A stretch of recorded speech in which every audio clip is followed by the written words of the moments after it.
He's one of the most iconic tough guys in Hollywood history. A man of few words on screen, but behind closed doors? Clint Eastwood's love life was anything but silent. With a career spanning over 7 decades, Eastwood's legacy isn't just built on westerns and war films. It's written in whispered affairs, secret children, lawsuits, betrayals, and a trail of broken hearts stretching from movie sets to red carpets. 8 children, multiple long-term relationships. This is not the Clint Eastwood you know from the movies. This is the story of the man behind the camera, Maggie Johnson, the wife who looked the other way. Married from 1953, 1984. In 1953, Clint Eastwood married Maggie Johnson, a young model he met on a blind date. It was a classic Hollywood love story, at least on the surface. What few knew at the time was that their marriage would last 31 years, but not in the way most imagine.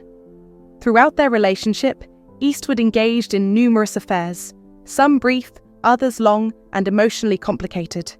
Maggie reportedly knew about these betrayals, but stayed in the marriage, focusing on raising their 2 children, Kyle, born in 1968, and Allison, born in 1972. But by 1978, she'd had enough. Maggie filed for legal separation.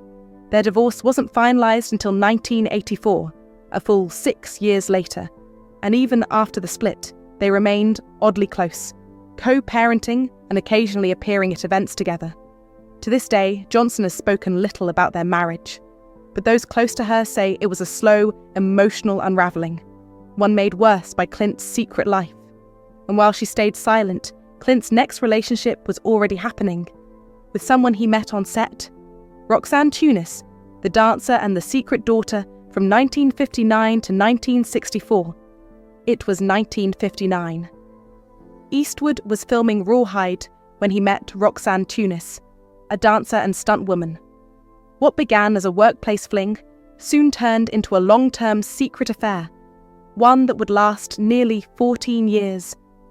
In 1964, Roxanne gave birth to a daughter, Kimber Lynn. But Eastwood didn't acknowledge her birth publicly. In fact, he reportedly wasn't even told about the pregnancy until nearly a year later. When he finally found out, he arranged financial support, but visited his daughter only a few times a year. For years, Kimber remained unknown to the public. Even some of Eastwood's other children didn't know she existed. It wasn't until decades later that her name surfaced in tabloids. The secrecy was staggering. Roxanne never married Clint. He was still legally married to Maggie Johnson at the time. And despite the long affair and the child they shared, Eastwood never spoke about the relationship publicly. It was a relationship built on silence, and that silence would become a pattern. Sondra Locke, the actress who sued him for betrayal from 1975 to 1989. Sondra Locke wasn't just a girlfriend. She was a co-star, a collaborator, and for a while, Eastwood's artistic equal.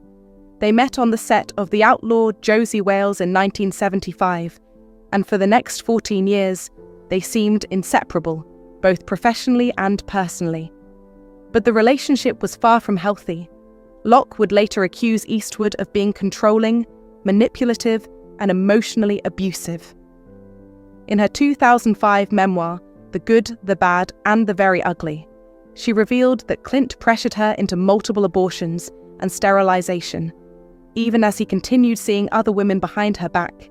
When the relationship ended in 1989, she filed a palimony lawsuit, claiming Eastwood had promised to support her for life. The case was ugly. It settled out of court for $1.5 million. But the damage was lasting.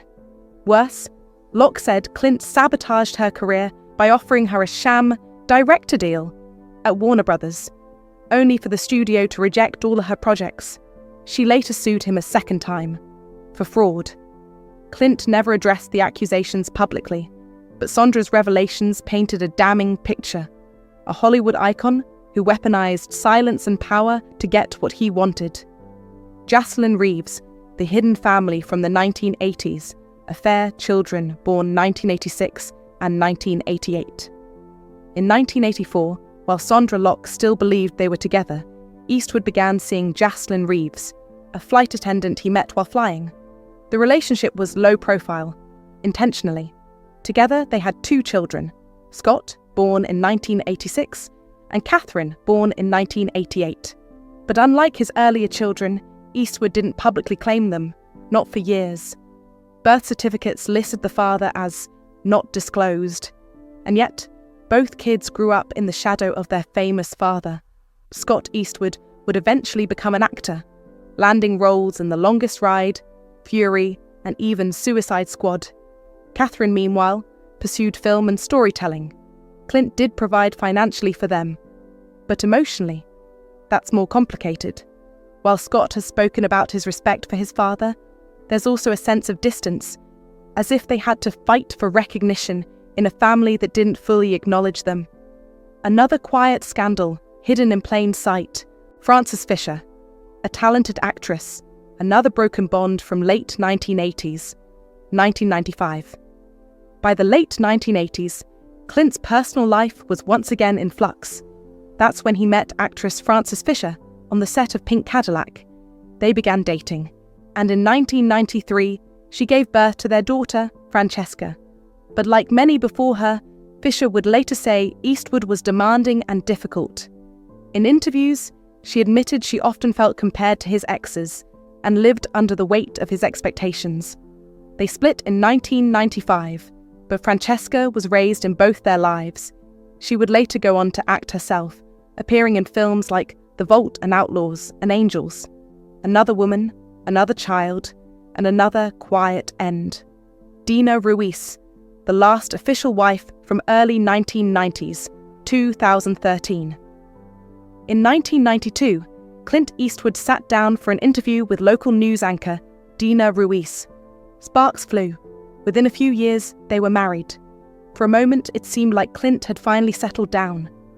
They married from 1996 to 2014. They had one daughter, Morgan, born in 1996. Dina stepped away from journalism and even appeared in a few of Eastwood's films. The family seemed stable, and for a time, they were the public face of Clint's later years. But in 2013, Dina filed for divorce, citing irreconcilable differences. The separation was relatively quiet. No lawsuits, no tabloids. Dina later appeared on Bethany Frankel's talk show, saying she and Clint were still on good terms. But during their final years together, another name was beginning to appear, and another scandal was brewing. Erica Tomlinson Fisher, the unofficial interruption. While Clint was still married to Dina, he was reportedly contacted by Erica Tomlinson Fisher, the ex-wife of Dina's friend, Scott Fisher. Erica had concerns about her husband's contact with Dina, but somehow that conversation turned into something else. By March 2013, Erica and Clint were reportedly dating. The timeline was murky. Were there overlaps? Was this the final crack that ended his marriage? No one knows for sure. The relationship faded quietly, without a public breakup or explanation, but it left a bad taste. And once again, Clint walked away without saying a word. Christina Sandera, the quiet companion. In 2015, Clint Eastwood stepped onto the red carpet at the Oscars with a woman the public had never seen before. Christina Sandera, a restaurant hostess. She didn't speak to the press. She didn't do interviews. And yet, she was now living with Eastwood in Carmel, California. Since then, they've kept things extremely private. No headlines, no breakups, no drama. It's the most low-profile relationship Clint's ever had, and maybe that's exactly why it's lasted. Clint Eastwood's love life reads like a novel full of hidden chapters. Affairs that spanned decades, children he didn't acknowledge for years, and partners who were left in silence, confusion, or worse. For a man who built his brand on stoicism and grit, his private life was anything but quiet. It was chaotic, secretive, often cold, and sometimes cruel. And while he rarely commented on the emotional wreckage left behind, the stories speak for themselves. The question isn't how he managed to keep so much hidden, it's how long it took for it all to come to light.